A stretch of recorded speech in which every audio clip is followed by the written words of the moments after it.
I don't think competency is the driving factor, but I see the calculation a little differently. I think that what we need is the person who can get elected, right? Like if you want Joe Biden out, and I do, I've been open about it for the reasons I stated, you have to go with whoever is most likely to do that. And I know that Nikki Haley supporters think it's her and Ron DeSantis supporters think it's him. But my calculation as somebody who would take any of those guys or gals is you got to get the one who can bring together the biggest coalition. And the Trump coalition is never leaving Trump. They're just not going to leave him. So I think the rest of the coalition is probably going to migrate over to them because they're immovable. I just see that as their reality. So eventually the rest, they're just going to have to bend to the Trump coalition's will because the Trump voters are not gettable. That's some 25 to 35%, depending on who you believe. They're just never going to move. And the Republicans need to win.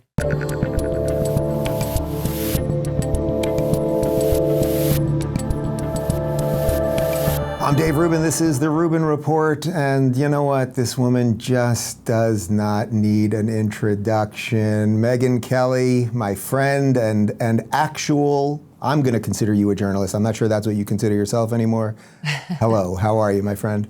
Hi, I'm good. How you doing, Dave? I'm all right. I think it's actually perfectly fitting to have you on the show this week. We were supposed to do this a couple weeks ago, and then I think both our schedules went a little wacky. But to have you on today, obviously right in the middle of this Israel-Hamas thing, and just sort of really what I want to focus on, I guess, and then we can, we can talk about whatever you want to talk about, is sort of like the media reaction to this and how we're seeing like a new type of war unfold online. And if it wasn't for Twitter right now, and, if it was the old days for you back at your corporate job at Fox, how maybe you'd have to cover it differently, or even at NBC during that stint. So maybe kind of take it from there. Like, well, first off, what do you make of the last couple of days, just kind of broadly, and then we'll kind of try to narrow it. It reminds me of like 2015. I think that's the right year when ISIS was getting really aggressive in the Middle East, and you'd go on the air at night and ask yourself, can I repeat any of this? Can I show any of this video? This is so beyond the pale. It's so evil.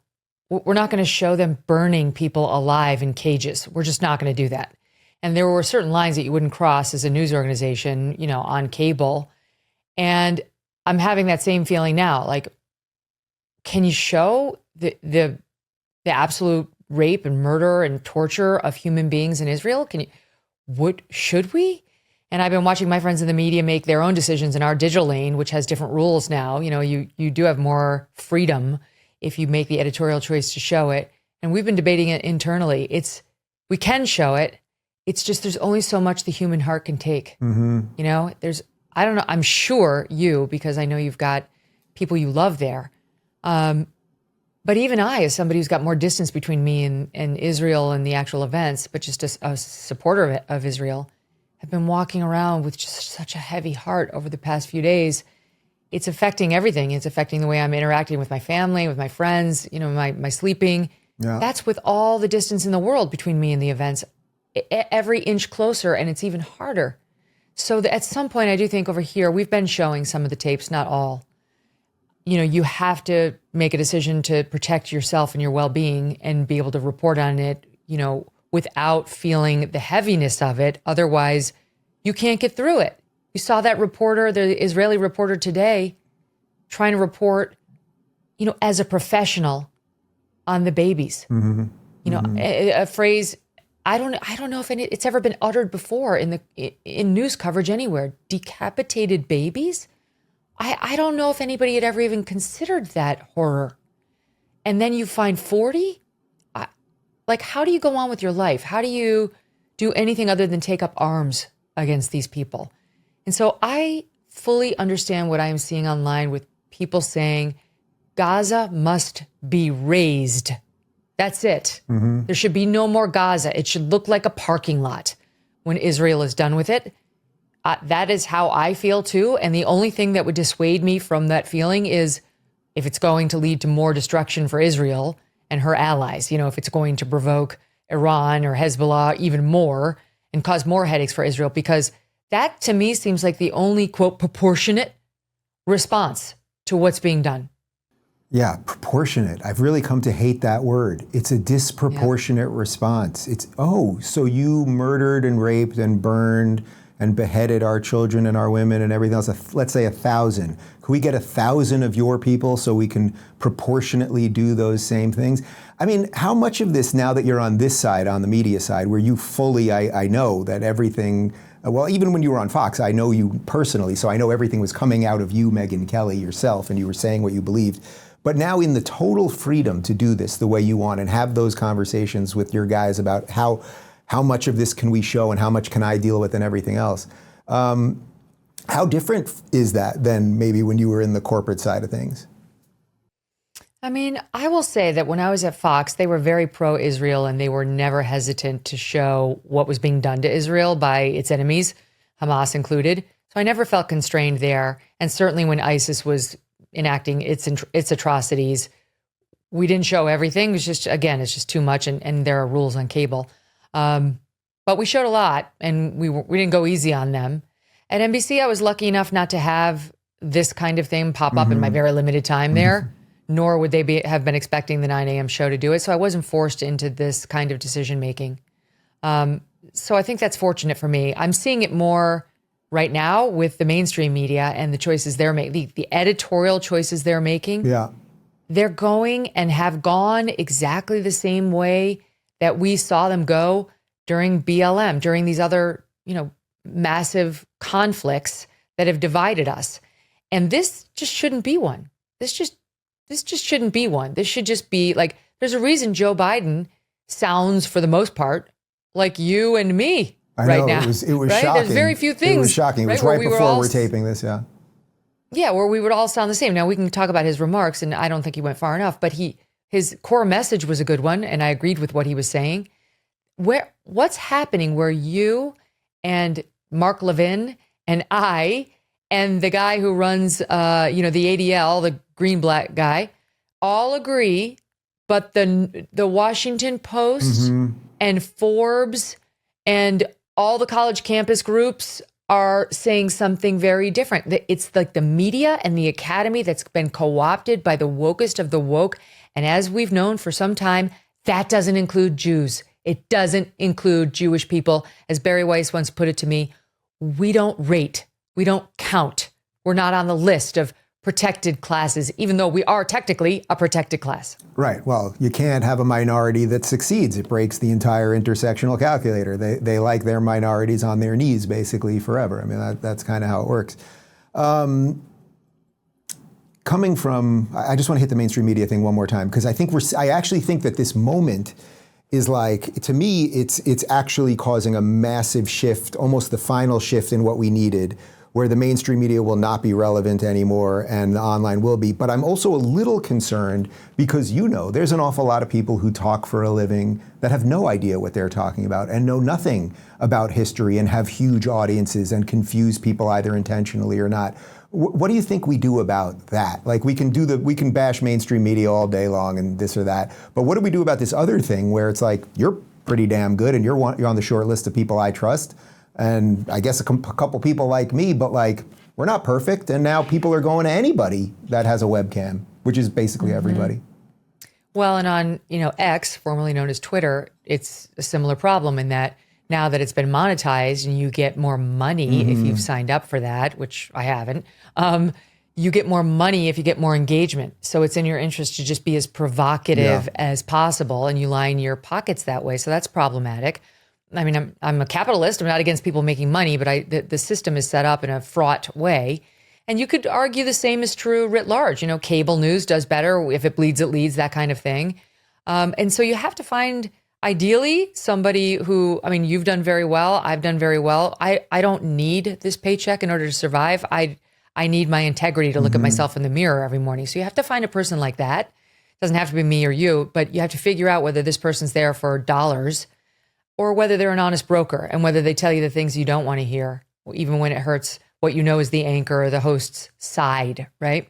That's how I would make my decision. But on something this complex, you really do need to be choosy about where you get your info. Most of these anchors on CNN or MSNBC, forget that, are, a bunch of twits who have absolutely no education on any of this stuff and are too lazy to do their homework. They want to be stars, Dave. They don't want to actually be your guide through something as complex as the Israeli-Palestinian relationship. They don't want to do a deep dive on Hamas and Gaza and what happened in 2005 and what happened, who started bombing who first and why the blockade was put into place. They don't care.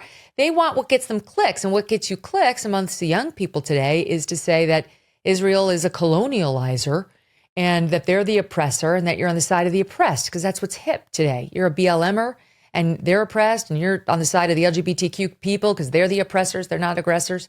And therefore you're on the side of the Palestinians / Hamas, the poor Hamas oppressed people who live in the new term, quote, an open air prison.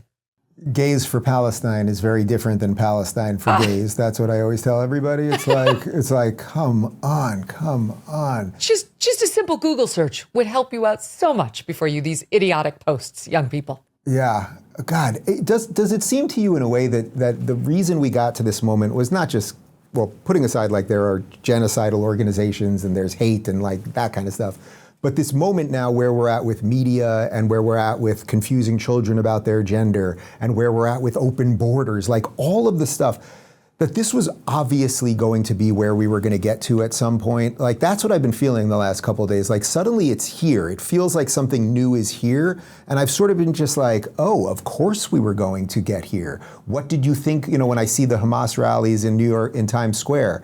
It's like, well, of course that was going to happen if you have open borders and you don't defend your culture and all of those things. And maybe that makes me sound like crazy right-wing Mark Levin now. But here we are. That's obviously sarcasm. Mm-hmm. No, it's a good point. I've been thinking about, I had to go through my phone recently, and I had to find this old picture of my now 14-year-old son, like a baby picture. So it required me to scroll through what you're going through right now, right? All the fun baby videos. And on there was a video of my daughter who was 6 when Trump was elected. And my daughter at the time did not like Trump because, as she put in her little video, he bullied my mom. That's how she was 6. I think I always said to you, you get like a full pass, and I'll grant that pass to your daughter as well. So she's come around. But that's funny. At the time, she was not his fan. Yeah. And she was saying in this little piece, he shouldn't be president. Can you change presidents? Right? And so she wasn't his fan. And honestly, for some reason, that like every time I look at Joe Biden, that is what I think right now. He shouldn't be president. Mm-hmm. Can you change presidents? Like, how soon could we get Donald Trump, Ron DeSantis, Nikki Haley, Vivek Ramswamy? I don't give a damn. Yeah. Any of them. Yeah. How soon can we get them in there? Because you can feel us losing it, like all of it, by the second. Like you say, from the very simple premise that we don't hurt our children. We don't voluntarily allow our children to cut off body parts and sterilize themselves and become essentially asexual when they're 15 because they're going through a phase. We don't do that. That's something only lunatics would do. And we certainly protect our border to the point where we don't have cities overrun with migrants. And like New York, where you have to get a translator for every single language that appears in your publicly funded school where you've paid your taxes and they haven't, and now your kid's got to wait in a line for an hour to enter the classroom, where then he will be told about sexuality and asked whether he really is a she, and given a book about blowjobs that you only want him to get through the 3rd grade without reading. Like that's our country. And then you walk out in Times Square from this public city school and you see babies having been beheaded in Israel. And the next thing you see is some group chanting, like, gas the gays or gas the Jews. It's the same. I don't know. Who knows? Right? You get what? Wait, what? Right? So it's very jarring. And you and I have something in common, which is we try to maintain our sense of humor. Yeah. This has been critical to staying a well person and staying, I think, in this lane that we're in and still having people want to listen to us, because it can't be all dark and awfulness. And in these moments, it's very hard to laugh. When you came and you did on my book tour, you did the show in West Nyack, which was one of the best nights of the entire tour because it was you, and it was the one New York show, which was my home. I once lived in New York before I lived in the free state of Florida. And you described me on stage as a happy warrior. And I guess I never really thought of myself that way. but I think that I ultimately am. And I have to say, in doing my show this week, this is the hardest it has ever been in my life. I mean, I literally on Monday, I walked out of the studio and I cried. Like, what? Do you ever find that? Like, how did it be that Megyn Kelly ended up being one of the people that is going to make sense of the world in a time where no one's making any sense? Like for you, deep, like personally, how it became you. I mean, it's very hard. These days and weeks are very, very hard. But I do think it's important to not forget your humanity. I told the story in my book, and I told it for a reason, but there was a moment after on 9/11 where on Good Morning America, it was Diane Sawyer and Charlie Gibson anchoring. And as the tower went down, the first tower went down, Charlie Gibson had the glasses at the end of the nose and was the network anchor and just continued reporting. The tower appears to have fallen. The number of the loss of life will be significant. And Diane Sawyer said, "Oh my God." And it was a lesson. He regretted his response and wished it had been more like hers. She didn't forget her humanity in the moment. She did go on to report all those things that he was saying and maintained her professionalism. But in these moments, it's okay to still be a human being. And I actually think it's important to still be a human being. Like yesterday, we opened the show with a description of what the latest was, the horrors out of Israel. And I'll just tell you the truth. After the show was over, we always do like a post-game meeting with the team. And I was critical of the way we set up the show because we did this very tug at your heartstrings intro, all of which was true and real and proper. And then we went right to Ted Cruz, who I like. But what Ted Cruz really wanted to talk about was politics and the Biden administration, all of which was good. But what we needed was a moment to sigh and think and reflect and talk about how we were feeling. Just a minute. You don't have to spend an hour, but just a minute. Instead of getting right to the hardness of it all. And I do think those moments are what help us remain happy warriors, Dave. It's like you can't go right to anger on any of these stories. You do have to spend some time in your humanity and allow the feelings to be felt and then find a way through. You don't deal with it unless you go through it.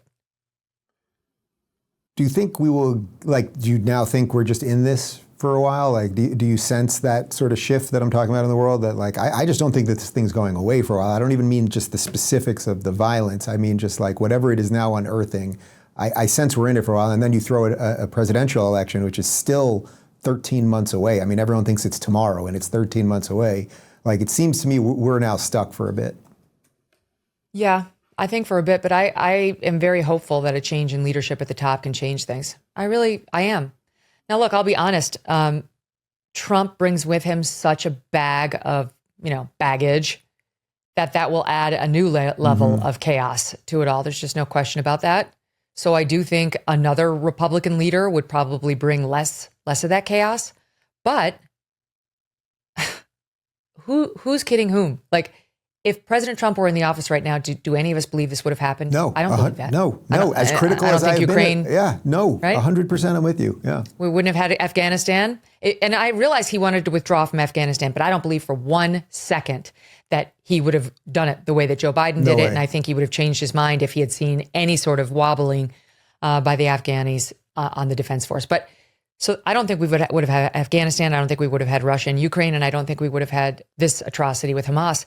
And I do think Trump's instability, in messaging, in temperament, when it came to foreign policy was a benefit to us. Rick Grinnell tells the story of how Angela Merkel looked in his eyes and said, I don't know what your guy's going to do next. And he had to stop himself from smiling. And bombing Soleimani, the Iranians didn't know what to do. They were afraid. They were like, holy shit, right? Bomb Soleimani. And they were too weak and too afraid of him and us to do anything in response. So everyone said it was going to start World War III. There are pluses and minuses of the guy. Right, everyone said it was going to start World War III, and it gave us actually 3 years of peace and how many Mideast peace deals and the rest of it. So all of this, Dave, is by way of saying I am optimistic that we can regain stasis, that we can regain a steadiness that has been missing for the past couple of years. And I'm pretty sure that what we're feeling right now is akin to what our parents were feeling in the 70s after a couple of years under Jimmy Carter. that instability starts at a very high level and trickles down. He's been pushing all this shit. He opened the border. He's allowing this myth about boys becoming girls and rewarding it being taught in schools. He's pushing the racial essentialism and dividing us from, K through 12 and beyond in the classroom. He and his allies in academia, even corporate America and beyond, are festering, allowing to fester these lies, which are dividing us and making us feel disconnected. Patriotism on the way down, religious observance on the way down, and the weakness being projected on the foreign policy front. I really think a lot of it starts with the American president, and it was a severe mistake for Americans to put him in office. Who do you think is driving that? Because I think you basically said this already. You don't believe that Biden's really driving the ship right now. There's some other, everyone has their own theory on this, whether it's Obama in a Biden costume or it's the Obama people or just like some version of something. This does not seem like Joe Biden is in charge. I think someone basically hands him notes, he poorly reads them, fumbles off the stage, and then we just do it again the next day. Do you have a sense of really where this is coming from? I wish I knew. I mean, my best guess is if it's not Obama himself, it's all of his disciples, because that's who Joe Biden hired. And you remember that one appearance where Obama came back to the White House and how the entire staff ignored Biden and went right over to Obama. Unbelievable. I mean, that was very telling. But I wish I knew. I don't think it is Joe Biden. And I don't think, I go back to things like all of the rewards that he's creating or trying to create at the college level, scholarships and so on, for people who write just the perfect BLM message, who major in Ibram X. Kendi nonsense. He's doing this. He's trying. That's not Joe Biden. Mm-hmm. He's the biggest racist elected to president in, I don't know, a good 25 years. Well, we got our clip for today's show. Seriously. I mean, there's not a week goes by that he doesn't say a new racist thing. Right. He's not pushing BLM nonsense. So who is that? I think it's the leftover woke Obama crew. I mean, and look at Obama. How long did it take him? Yep. 48 hours to even bother to put together some anodyne tweet on these atrocities. Like, his heart wasn't in it. So I don't really know the answer, Dave. I wish I did. The closest I've seen is that Easter Bunny, who he really seemed to listen to, but I don't know who's inside the costume. That's what I'm saying. It's Obama in the Easter Bunny costume. It really could be. Yeah, it's because it's also like, it's something it's why everyone's going nuts, basically. That's what I think, is that we all know these things that are so obvious, like Joe Biden's not running it and that boys actually are boys and girls are girls, but we're so hit with these things. And then the entire class of people who were supposed to say the truth, they all completely failed. And then we're just like, oh, yes, beheading women is okay because everything else is broken. Why not? Like, that's really where I think we're at. This is what's so crazy. I mean, that sounds like a laugh line, like you just taking something that actually happened and making an absurdity out of it. That actually is happening. Yeah. Like, the women, the babies, they are being murdered. They are being beheaded. The elderly ladies sitting and waiting for the bus are being shot multiple times by machine guns. And they're posting the pictures online. And then Washington Post journalists are liking tweets that say, what did you think decolonization meant? Yeah. Did you think it meant vibes? Losers. That happened. Her name is Karen Attiah. She writes for the Washington Post. I follow her. You know why I follow her? Because she's a BLM supporter. She's with Kendi and D'Angelo and all the lunatics. But I like to get the viewpoints of people who I disagree with. And she's one of them. But she seems like in her personal life, kind of a nice person. She posts pictures of her cat. She posts pictures of her workout. Oh, she's a cat lady. Okay. She expresses insecurities from time to time. And I do it for an intentional purpose. I like to remind myself that my adversaries on policy or ideologically are not necessarily evil. We disagree very strongly, but I like to like some of her posts about her cat, Dave. I don't have a cat. I'm a dog person, but I'm just saying, it makes me feel good that I can still see the humanity in this person. It's just my own personal private thing. This person liked the tweet from this lunatic activist saying what I just said about decolonization. This is what it looks like. You're a loser if you don't understand it. Okay, babies are being decapitated. So you can fuck right off. fuck your cat and your tweet. It's over. Unfollow. This is the thing that was a bridge too far for me. I can understand differences on all the other stuff. And it's not even about exactly the Jewish thing. It's about the humanity thing. You know, like, where is your humanity? I don't get how you can look at that beautiful group of Israelis dancing at the rave for peace. That's what they said they were out there for, having a good time, as like only a 22-year-old can do, out under the open sky, and see them murdered in the absolute, not even the prime of their life, in the part of the life where everything is yet to be enjoyed, and say, that's a win. Yeah, you go. That I don't have anything in common with those people. I can't like anything about them. In my own head, it feels like it's war. It's on. You're despicable. You know, no one ever gets to the end of the argument, and I think Megyn Kelly just got to the end of the argument, and it's so freaking refreshing. I didn't say the F-bomb because I've dropped it like 20 times on my show in the last 2 days, so I'm glad that you handled it for me. Okay, so I get you on those people, but what do you think we do about, now we have what I refer to as the Hamas Caucus. We have AOC, we have Rashida Tlaib, we have Ilhan Omar, and the rest of them. What's the other one's name? I got it. Cori Bush, et cetera. Yeah, thanks.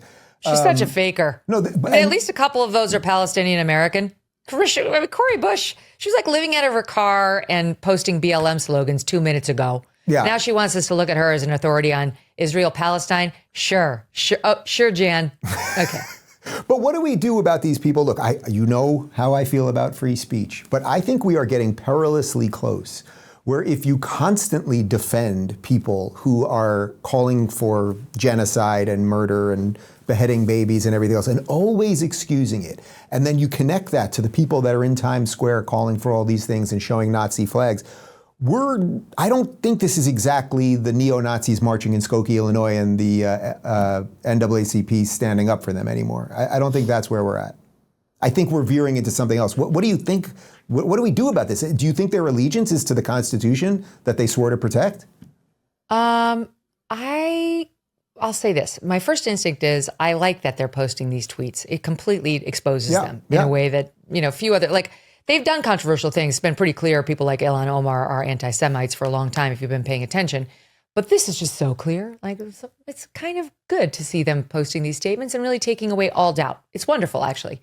Now, we'll always have these statements, and we can always dismiss all of their arguments because we understand that these are vile people. And anybody who is persuadable will agree with us. Anybody who doesn't agree with us, we know that they're in the club too. They're also anti-Semites. There's absolutely no reason to support what they're saying right now. So I kind of like the fact that they have a forum and that they're being exposed. I find it much more problematic at the universities that we have hundreds and hundreds of students coming forward to blame Israel for all of it. Yeah. Like that's what Harvard says. Harvard says we raise tomorrow's leaders. And they're not entirely wrong. And for them to have 31 student groups blaming Israel for all of this, and it's not just Harvard, Stanford, Berkeley, Yale, Northwestern, George Washington, I could keep going, putting out statements. And then in some of these cases, the university president says nothing in response. We're seeing it like at the high school level too. Students coming out who don't know jack, trying to make supportive statements of Palestine, of Hamas. They don't know what they're doing. So that actually is problematic to me because those people are going to move into positions of power, real power. The squad is marginalized. For all of the bad she did, Nancy Pelosi kept them marginalized. And that was one win in the Pelosi file. And they're still marginalized. They're just such a small group. And I just think that it's not totally without value to have them squawking. So people who are sane can point to them and say, is that what you want to sign up for? Yeah. Is that what being a Democrat is? They serve some purpose. Yeah, you're probably giving a much, I would say, clear-eyed account than I'm giving of them, because I think you're probably right. And I have shared some of their stuff purely with the intention of, okay, here they are.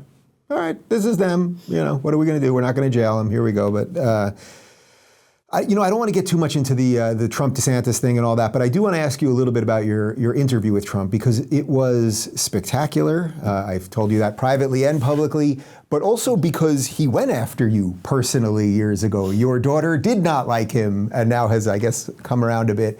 But she's open-minded. Can you, fair enough. Well, that makes her a crazy right-winger. You know how it is. But can you talk a little bit about how you go into that room? Like what you're thinking like a minute before, knowing, I just know you. You want to challenge on the right things, and you did, but you also don't want it to be the last time you ever sit down with him, and there's always that weird moment with him where it could go in either direction. Could you just talk just like your philosophy more than about like the specifics of the politics? Well, I knew going in there before I even arrived at Bedminster, his golf club in New Jersey where he was, that it would probably be one and done. That if I were going to do my duty as a journalist, it was going to be one and done, because he just doesn't allow ongoing access unless you kiss his ass. That's kind of the way it is with Trump. And that's fine. He can set the terms, like that's how it is. Okay. You go in knowing that. So my goal was not to please Trump, because to please Trump, I would have had to abandon my journalistic duty. But my goal was also not, I'm going to kill Trump. I'm going to emerge with Trump's jugular. This is it. Since it's one and done, I'm going to crush him. I'm going to unleash all my A game and, try to take him out. No, that wasn't it either. I wanted to do like a lively, interesting, challenging, but also informative interview with him. One that would have something for everybody. So I felt when it was over that I did. There was stuff that MAGA really liked, his reflections on whether this is worth it, like what he could be doing instead of this, his reflections about his family, his thoughts on Joe Biden, the difference between age and competence and all that. Stuff that would be there for, people like you who are going to vote Republican probably, but don't want Trump. Yeah. Trump's Look, weaknesses if he's on the that nominee, front. I'm voting for him, obviously. I mean, it goes without question. Exactly. Yeah. And then, stuff, not for the liberals, but stuff that would be important to any objective interview, like his legal troubles, and that was one of my irritants as a journalist, is just, I haven't seen anybody do a good job of challenging him on the legal troubles, and it's really been bothering me. And I knew I had to do it, and I knew he wouldn't like it. And sure enough, I was right. What was the part, there were a couple moments in there that went viral, because you did end up, again, not because you were trying to get him, but you did get him on a couple things. I mean, the gender one, you asked the most basic question, are there differences between boys and girls? And he like fumbled for a good 5 seconds and then offered this like odd sort of, I guess so, answer if a woman can give birth, which obviously does not decide gender, because there are obviously women who cannot give birth. Like, was that the weirdest one for you, or was there something else? Was it more on the legal stuff or on the... I was surprised that he did not have a better answer for, can a man become a woman? Sometimes the simplest questions are the hardest ones, and he definitely got caught on that one, which wasn't a trick question. I did not intend for it to be a trick question. The legal stuff, I really wanted to press him a little, because he continues to just say, I'm covered by the Presidential Records Act. I'm covered. And as a lawyer, I understand exactly the whole argument, the law, and where the pitfalls are. And you could see when I had him, to Trump's credit, he was smart. He knew when I had him, and he'd go to, I'm not going to answer that. So he's getting smarter about not giving too much ammo, to reporters or by extension, prosecutors in these interviews. He's smart. I mean, Trump is definitely very smart. So I knew he wasn't going to like that stuff, but he needed to be asked those questions. And I would say the one that sort of I was laughing about most after it was over was his obsession with my debate question from 2015. Still, get over it. It's been 8 years. Move on. You can't. I mean, your daughter has moved on, so it's time. It's time to move on. What would you make of the argument? Because, there was a clip when I think you were on my show maybe a year ago when we were talking about the Trump DeSantis thing that seemed like it was going to shake out. And it went really viral because you basically were like, look, it's Trump because nobody can defeat that monster. And I basically said, you might be right. I still think you might be right.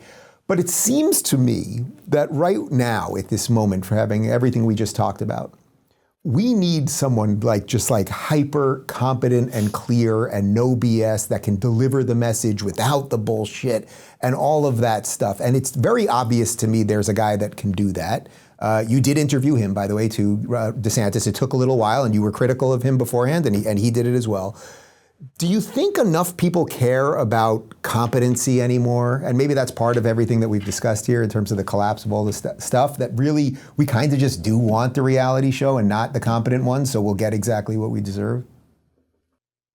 I don't think competency is the driving factor, but I see the calculation a little differently. I think that what we need is the person who can get elected, right? Like, if you want Joe Biden out, and I do, I've been open about it for the reasons I stated, you have to go with whoever is most likely to do that. And I know that Nikki Haley supporters think it's her and Ron DeSantis supporters think it's him. But my calculation as somebody who would take any of those guys or gals is you got to get the one who can bring together the biggest coalition. And the Trump coalition is never leaving Trump. They're just not going to leave him. So I think the rest of the coalition is probably going to migrate over to them because they're immovable. I just see that as their reality. So eventually the rest, they're just going to have to bend to the Trump coalition's will because the Trump voters are not gettable. That's some 25 to 35%, depending on who you believe. They're just never going to move. And the Republicans need to win. So if they want to win, I even think the establishment Republicans, sort of the Reagan Library Republicans, the Chamber of Commerce, they're like, we can't stand that we're in this position. We don't want Trump. And then the only thing we hate more than Trump is Biden. Yeah. So these guys on their motorcycles and in their trucks are going to drag us on over there. And we're going to have to vote for the orange man again. And my position on the outside, where I am just watching it all, is, okay, I guess we're going to go this way again. It's fine as long as we don't stay on the path we're on, which I see as the most deadly, destructive possible path. Look, it's obvious. I don't hide anything here. I obviously think that DeSantis would be the best chief executive to get us out of this. And, I just saw him this morning at a synagogue in Miami. And it's like the guy speaks, he's not the most entertaining speaker, but he speaks from the heart with no notes and with clarity and knows history and all of those things. I was like, that guy, as I'm watching him, that guy should be the president. But if at the end of this, Trump is the president and DeSantis is my governor, all right. It would be okay with me. You know what I mean? It would be okay. But, you mentioned the Reagan Library. I was there, 10 days ago or so for that debate. It was basically a shit show from top to bottom, from the moderators, and I consider Dana a friend. I'm sure you know her from your Fox days. But just the entire thing felt like it was from 1994 if The Simpsons had done a parody of what a Republican debate would be, right?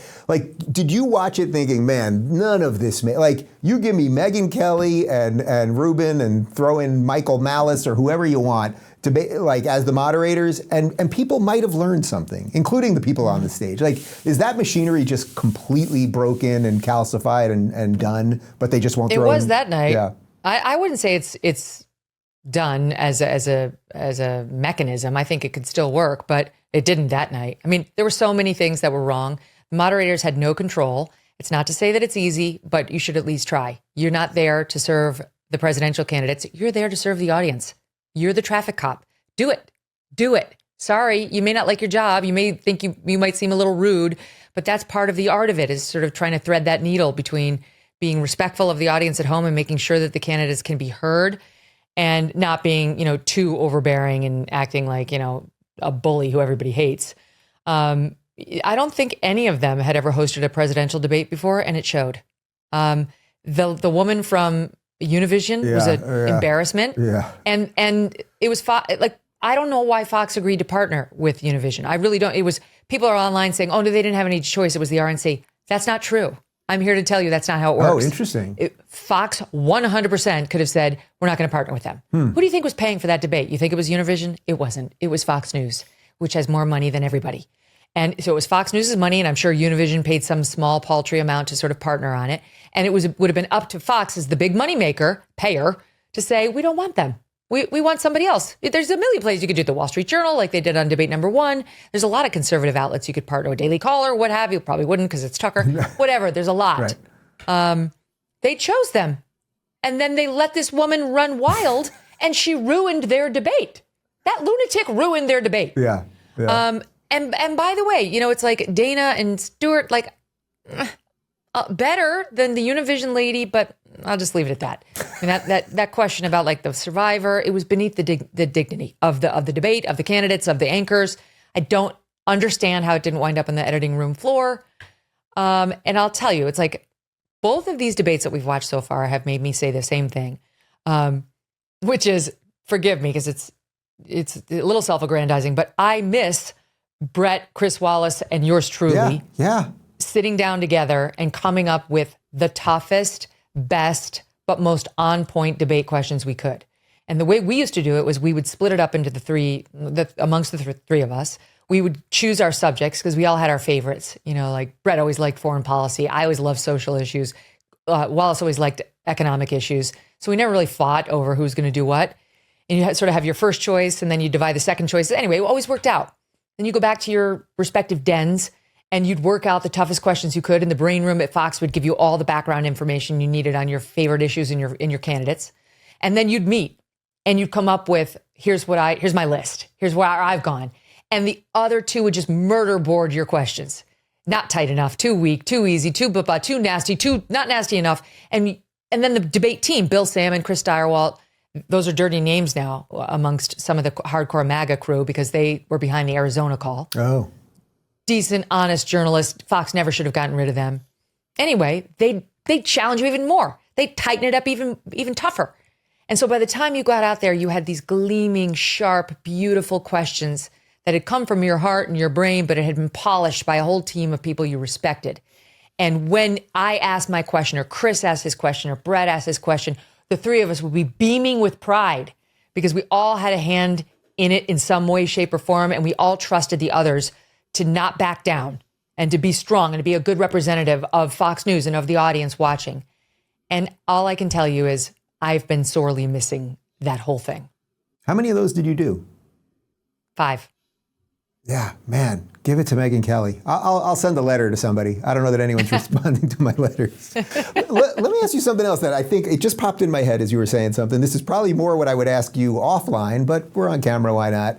When you have all these relationships with these people, the politicians and then the other pundits and the talking heads and all of that, do you find at times it can be tough? Because this is just personally what I've found now, is that because I'm friendly at least with so many of these people and know them and have played basketball with them or had them over for dinner or whatever, sometimes there's this piece of me where I want to not criticize someone as much as I should, or I at least have to think about it in a different way, or you don't want to say something about a certain politician because then they won't do your show. Like, how do you balance all of that? Because you've been on both sides of this, mainstream and now this side. You've interviewed everybody. You basically know everybody. I've never heard anyone say a bad word about you, except maybe some people at NBC. So, like, how do you balance all of that and still maintain integrity? I have very few friends. You're on a very short list, my friend. On the short list? You didn't realize. Oh, that's nice. You didn't realize how valuable this friendship was to me. No, I have a very short list. I don't fraternize with them. If they're politicians, I don't fraternize with them. I'll give you one example. I'll give you 2 examples. Vivek Ramaswamy first came into my life as somebody who knew Jed Rubenfeld of Yale Law School, who's a brilliant professor, and they'd been co-writing pieces for the Wall Street Journal editorial page, or op-eds, and on legal issues. And I was like, oh, these are good legal issues. They were getting at sort of the erosion of free speech. And I know Jed a bit. He's married to Amy Chua, Tiger Mom. Oh, right. Anyway. Of course. Yeah. I've had her So on. I knew them a little. And so I got to know Vivek, and he'd write books. I started reading his books, and he'd ask me for comment. Whatever. I know him a bit. Like him. Fine. I would fraternize with Vivek. Then he decided to run for office. It's done. It's off. We're not friends. Sorry, we're adversarial. That's the only way I can do my job, honestly. It's fine. I'm not like your enemy now. Yeah. But I'm going to hit you. I'm going to hit you repeatedly if you do dumb things or things I think are dumb or worthy of challenge. Not to say I'm the ultimate arbiter, but I am of my show. And it can't be that friendly anymore. It just can't be. So you kind of know he's running for office. This is not the end of our personal friendship, but it's definitely going to be on pause for a long time. And then my second example is Donald Trump. When he was a celebrity and on TV, he used to come on Fox. He was great. He was rated. He was fun to talk to. He invited me to a couple of these Celebrity Apprentice things, which I went to. He was always very gregarious. He'd walk in, he'd give you the big hug and kiss, and it was tough not to like Trump. And then he decided to run for president, and he invited me to go down to Mar-a-Lago. You've got to see it. It's so beautiful. He sent me all these pictures of it. I was like, hell no. I am not going to Mar-a-Lago. The guy is running for president. Guess what? A lot of other journalists did not make the same choice. Then he found out that I was going on a girls' trip and we were going to stay at Trump, one of his hotels. And he tried to pay for it. He reached out to say, where are you staying? I'll take care of it. Oh, very nice, right? Ooh, it quotes. yeah. It's not nice. And I said, absolutely not. Thank you very much, Mr. Trump. We'll pay for our own hotel. And I said to Abby, my assistant, make sure you hold on to the records. You know, like this is what politicians try to do. And humans try to do it too. It's one thing for Donald Trump, celebrity, to try to woo me over to liking him. That's less fraught. But politician Donald Trump has to receive a hard no in response to all those overtures. And Dave, that night I went on to the debate stage, August 6th, 2015, and asked him that very hard question. There were lots of hard questions, just that one that everybody remembers. You know what I had behind my notes? In addition to my outline and my fact checks, which are 10 deep, and I was ready to back up everything I asked, I had the receipts from that Trump hotel visit and my rejection of his invitation to go to Mar-a-Lago, because you were ready. I didn't want anybody using that against me. Same as I'll have to do it to Vivek Ramaswamy if he ever tries to say you did, you know, like, it's just, it gets very complicated when you have to cover them objectively. So I think, you know, you either have to choose or you have to just be very open about your bias. You know, like, I know you're a DeSantis guy. You've been open about that. So I think you're okay there. But if you have too many of those with politicians, it can get dicey quickly. Yeah, and for sure, you know, from my perspective, like the politician version, I don't have that much of it. You know, I played basketball with Ted Cruz, or I played video games with him, or like some of that stuff, but we're not like friends like that. I think for me, it's more like the pundit class, where I see guys that are like kind of doing what we do, and then they kind of go completely off the deep end, and I'm like, do I have to call you out? It's more that, I think, for me than yes. Well, you have, and the answer is yes. You do. You do. You have no, to, I do, and like you, I have my short friend list. So, I've got to tell you one other. Yeah. So, a couple years back, there's this guy. His name is Carlos Watson. He invites me to go on his YouTube show. I never heard of Carlos Watson. I'm like, who is he? Abby's like, I don't know, but you're sandwiched in between. It was like LeBron James and Bill Gates. So I'm like, who is this guy? Like, he's got access to some very big names. And I don't remember what the forum was on, but it was on a big, it was like election night. And so I'm like, okay, I'll do it. She's like, he's got all these followers. His show's very successful. Okay, so I did it. Carlos was a perfect gentleman, very nice guy, solid interviewer, had a good time. Then I went on a couple more times, fine. Eventually, I'm like, you know what? I launched my show. I'm like, I'll have him on. Had him on. Very nice. Kind of cagey about like what his background was. He didn't want to talk about his life, but that's fine. Some people are like that. Then he wanted me to go to his Aussie Fest. It was like like one of those media things like Jordan has, everybody goes, okay. I'm like, I don't know. Then I see the list of everybody who's going. It's like all these amazing names, people I respect, people I know. I'm like, all right, I'll look into it. Then the next thing I see, Carlos and Aussie Media are under SEC investigation for impersonating a YouTube CEO, the officer, the chief executive or COO of the company, as Goldman Sachs was trying to figure out whether it was going to give Aussie another business loan and wanted to kick the tires and see if those YouTube numbers were real. Well, instead of connecting them with the actual YouTube, his CFO faked being the YouTube executive, lied about their numbers. The whole thing came crashing down. It was a house of cards that was all made up. The YouTube numbers were fake. Carlos, pretty soon thereafter, was under arrest. The CFO was under arrest. Aussie Fest was off. And I'm thinking to myself, don't become chummy with any of these people. And I went out on the air and I'm like, I've got something to tell you, members of my audience. This guy who we had on not too long ago and celebrated his independent entrepreneurship, he's a fraud, according to the government and several others. Anyway, it's just the whole business is fraud. And if you become friends with me, there's a 90% chance you're going to wind up being a fraudster, because that's happened to me over and over, Dave Rubin. Excuse me, Megyn Kelly. We are friends. We have shared tequila many times. And I am not a fraud and you are not. You actually... I know I can say nice things about you all the time, but when people always ask me, Dave, who do you watch to make any sense of any of this? It's like, it's basically you. It's you and Jordan for me. And I thank you for doing this as always. And are you going to why don't you come down to Miami for the next debate? We can have tequila and you can yell at the moderators. What do you think? Sure. Oh, I'd love to reconnect with my old pals from NBC. Yeah. I'll do it if you and I can sit behind them with tomatoes. Yes, that can be arranged. Bitter party of one. No, two. We're more of an orange state. We can throw some oranges at them. It's done. If you're looking for more uncensored opinions from today's thought leaders, check out our media playlist. And if you want to watch full interviews on a variety of topics, watch our full episode playlist, all right over here. And to get notified of all future videos, be sure to subscribe and click the notification bell.